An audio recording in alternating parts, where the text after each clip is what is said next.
ಶುಭೋದಯ. ಪುನರುತ್ಥಾನವು ಮರಣದ ಮೇಲೆ ಜಯ.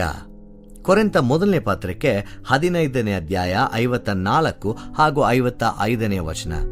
ಲಯವಾಗುವ ಈ ದೇಹವು ನಿರ್ಲಯತ್ವವನ್ನ ಧರಿಸಿಕೊಂಡಾಗ, ಮರಣಾಧೀನವಾಗಿರುವ ಈ ದೇಹವು ಅಮರತ್ವವನ್ನು ಧರಿಸಿಕೊಂಡಾಗ ಬರೆದಿರುವ ಮಾತು ನೆರವೇರುವುದು.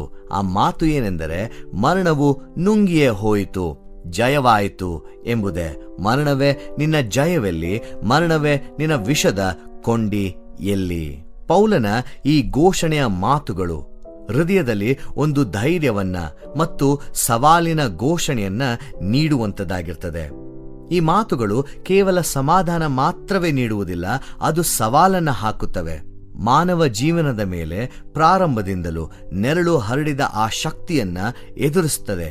ಈ ಒಂದು ವಾಕ್ಯದಲ್ಲಿ ಪುನರುತ್ಥಾನವನ್ನ ಮೃದುವಾದ ಜೀವನದ ಮುಂದುವರಿಕೆ ಎಂದು ಅಲ್ಲ, ಆದರೆ ಮರಣದ ಮೇಲೆ ಸಂಪೂರ್ಣ ಮತ್ತು ಅಪ್ರತಿಹತ ಜಯವಾಗಿ ಚಿತ್ರಿಸಲಾಗಿದೆ. ಮಾನವ ಅನುಭವದಲ್ಲಿ ಮರಣವು ಸದಾ ಒಂದು ವಿಶಿಷ್ಟ ಅಧಿಕಾರವನ್ನ ಹೊಂದಿರ್ತದೆ. ಅದು ಯಾರಿಗೂ ತಪ್ಪಿಸಲಾಗದ ಒಂದು ವಾಸ್ತವತೆ. ಅದು ಜೀವನದ ಮಿತಿಗಳನ್ನ ನಿರ್ಧರಿಸುವ ಮೌನ ಗಡಿ. ಅದು ನಮ್ಮ ಭಯಗಳನ್ನ ರೂಪಿಸುತ್ತದೆ, ನಮ್ಮ ನಿರ್ಧಾರಗಳನ್ನ ಪ್ರಭಾವಿಸುತ್ತದೆ ಮತ್ತು ಹಲವು ವೇಳೆ ಅಂತಿಮ ಅಧಿಕಾರದ ಮಾಪಕವಾಗಿ ನಿಂತಿರ್ತದೆ. ಸಾಮ್ರಾಜ್ಯಗಳು ಅದರ ನೆರಳಿನಲ್ಲಿ ಏಳುತ್ತವೆ ಮತ್ತು ಕುಸಿಯುತ್ತವೆ. ಜ್ಞಾನವು ಅದನ್ನು ಮೀರಲು ಸಾಧ್ಯವಿಲ್ಲ, ಶಕ್ತಿ ಅದನ್ನು ಜಯಿಸಲು ಸಾಧ್ಯವಿಲ್ಲ. ಅನೇಕ ರೀತಿಯಲ್ಲಿ ಮರಣವು ಅಂತಿಮ, ಪ್ರಶ್ನಿಸಲಾಗದ ಪರಿಪೂರ್ಣ ಅಧಿಕಾರದಂತೆ ಕಾಣುತ್ತದೆ. ಆದರೆ ಪೌಲನು ಸಂಪೂರ್ಣವಾಗಿ ವಿಭಿನ್ನವಾಗಿರುವುದನ್ನ ಹೇಳ್ತಾ ಇದ್ದಾನೆ. ಅವನು ಮರಣವನ್ನು ಮಾತುಕತೆಯಿಂದ ಅಥವಾ ತಾತ್ಕಾಲಿಕವಾಗಿ ಮುಂದೂಡಬಹುದಾಗಿ ವಿವರಿಸುವುದಿಲ್ಲ. ಬದಲಾಗಿ ಅವನು ವಿಜಯದ ಭಾಷೆಯನ್ನ ಬಳಸುತ್ತಾನೆ. ಮರಣವು ನುಂಗಿಯೇ ಹೋಯಿತು. ಈ ಚಿತ್ರಣ ಅತ್ಯಂತ ಗಾಢವಾಗಿದೆ. ಒಂದು ಕಾಲದಲ್ಲಿ ಜೀವನವನ್ನ ನುಂಗಿದದ್ದೇ ಈಗ ತಾನೇ ನುಂಗಲ್ಪಟ್ಟಿದೆ. ನುಂಗುವವನು ನುಂಗಲ್ಪಟ್ಟವನಾಗುತ್ತಾನೆ. ಅಜೇಯವೆಂದು ತೋರಿದ ಶಕ್ತಿ ಈಗ ಶಕ್ತಿಹೀನವಾಗುತ್ತದೆ. ಆ ರೀತಿಯಲ್ಲಿ ಇಲ್ಲಿ ಪೌಲನು ಹೇಗೆ ಯೇಸು ಕ್ರಿಸ್ತನ ಮೂಲಕ ಪುನರುತ್ಥಾನ ಆ ಸುಂದರವಾದಂಥ ಅರ್ಥವನ್ನ ಕಂಡುಕೊಂಡಿತ್ತೋ, ಆ ಅರ್ಥವನ್ನ ಈ ಪತ್ರಿಕೆಯಲ್ಲಿ, ಈ ವಾಕ್ಯದಲ್ಲಿ ನಮ್ಮ ಮುಂದೆ ಇಡುತ್ತಿದ್ದಾನೆ. ಈ ತಿರುವೇ ಪುನರುತ್ಥಾನದ ಕೇಂದ್ರವಾಗಿದೆ. ಕ್ರಿಸ್ತನ ಪುನರುತ್ಥಾನವು ಕೇವಲ ಒಂದು ಪ್ರತ್ಯೇಕವಾದಂಥ ಅದ್ಭುತವಲ್ಲ, ಅದು ಜೀವನ ಮತ್ತು ಮರಣದ ನಡುವಿನ ಸಂಬಂಧದಲ್ಲಿ ಒಂದು ತಿರುವು ಬಿಂದು ಆಗಿದೆ. ಪುನರುತ್ಥಾನದ ಮೂಲಕ ಮರಣ ತನ್ನ ಅಂತಿಮತೆಯನ್ನ ಕಳೆದುಕೊಂಡಿದೆ. ಅದು ಮಾನವ ಕಥೆಯ ಕೊನೆಯ ಮಾತಾಗುವುದಿಲ್ಲ, ಸೋತ ಶತ್ರುವಾಗಿ ಬಹಿರಂಗವಾಗುತ್ತದೆ.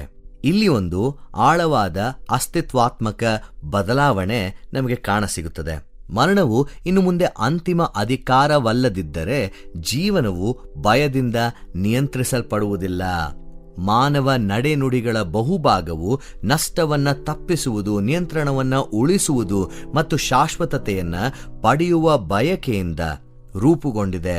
ಆದರೆ ಪುನರುತ್ಥಾನವು ಬೇರೆ ರೀತಿಯ ಜೀವನವನ್ನ ನಮಗೆ ಕೊಡಲು ಆಹ್ವಾನಿಸುತ್ತಿದೆ. ಮರಣದ ಭಯದಿಂದ ಆಳಲ್ಪಡದ ಜೀವನವನ್ನ ಕೊಡುವುದಕ್ಕೆ ಆಹ್ವಾನಿಸುತ್ತಿದೆ. ಪೌಲನ ಮಾತುಗಳು ಸಮೂಹದ ಆಯಾಮಗಳನ್ನ ಒಳಗೊಂಡಿವೆ. ಮರಣದ ಮೇಲೆ ಜಯವು ಕೇವಲ ಕ್ರಿಸ್ತನಿಗಷ್ಟೇ ಸೀಮಿತವಲ್ಲ, ಅವನೊಂದಿಗೆ ಸೇರಿದ ಎಲ್ಲರಿಗೂ ವಿಸ್ತರಿಸುತ್ತಿದೆ. ಪುನರುತ್ಥಾನವು ಹಂಚಿಕೊಳ್ಳುವ ಗುರಿಯಾಗುತ್ತದೆ. ಕ್ರಿಸ್ತನನ್ನು ಎಬ್ಬಿಸಿದ ಶಕ್ತಿ ವ್ಯಕ್ತಿಗತ ಅನುಭವವನ್ನ ಮೀರಿ ಮಾನವ ಕುಲ ಮತ್ತು ಸೃಷ್ಟಿಯ ಭವಿಷ್ಯವನ್ನ ರೂಪಿಸುತ್ತಿದೆ ಎಂಬುದನ್ನ ಇದು ಖಚಿತಪಡಿಸುತ್ತದೆ. ಮರಣವು ಬಹುಶಃ ಅತಿ ಬಲವಾದ ವಾಸ್ತವತೆ ಎಂದು ಕಾಣುವ ಜಗತ್ತಿನಲ್ಲಿ ನೋವು, ಅನ್ಯಾಯ ಮತ್ತು ಜೀವನದ ನಾಜುಕಿನ ಮೂಲಕ ಈ ಒಂದು ವಾಕ್ಯವು ಪರ್ಯಾಯ ದೃಷ್ಟಿಯನ್ನ ನಮಗೆ ನೀಡುತ್ತಲಿದೆ. ಅದು ಮರಣವೇ ಕೊನೆಯ ಮಾತಲ್ಲ ಎಂದು ಘೋಷಿಸುತ್ತಿದೆ. ಅದರ ಅಧಿಕಾರ ತಾತ್ಕಾಲಿಕ, ಅದರ ಶಕ್ತಿ ಮುರಿಯಲ್ಪಟ್ಟಿದೆ. ಪುನರುತ್ಥಾನವು ಎಲ್ಲವನ್ನ ಮರುರೂಪಿಸುವ ಸತ್ಯವನ್ನ ನಮಗೆ ಘೋಷಿಸುವಂತದ್ದಾಗಿದೆ. ಮರಣವು ಇನ್ನು ಮುಂದೆ ಅಂತಿಮ ಅಧಿಕಾರವಲ್ಲ. ಆದ್ದರಿಂದ ಈಗಲೂ ಮತ್ತು ಮುಂದೆಯೂ ಜೀವನವು ಸೋಲಿನ ಚಿಹ್ನೆಯಡಿಯಲ್ಲ, ಜಯದ ಚಿಹ್ನೆಯಡಿ ಬದುಕಲ್ಪಡಬೇಕಾಗಿದೆ. ದೇವರು ನಿಮ್ಮನ್ನು ಆಶೀರ್ವದಿಸಲಿ. ಈ ಕಾರ್ಯಕ್ರಮದ ಬಗ್ಗೆ ನಿಮ್ಮ ಅಭಿಪ್ರಾಯ, ಸಲಹೆಗಳು ಹಾಗೂ ಯಾವುದೇ ಪ್ರಾರ್ಥನಾ ಮನವಿಗಳಿದ್ದಲ್ಲಿ ನಮ್ಮ ದೂರವಾಣಿ ಸಂಖ್ಯೆಗೆ ನೀವು ಕರೆ ಮಾಡಬಹುದು. ನಮ್ಮ ದೂರವಾಣಿ ಸಂಖ್ಯೆ 9920-260-6453. ನಿಮ್ಮ ಅಭಿಪ್ರಾಯಗಳನ್ನು ಇಮೇಲ್ ಮೂಲಕವೂ ನಮಗೆ ತಿಳಿಸಬಹುದು.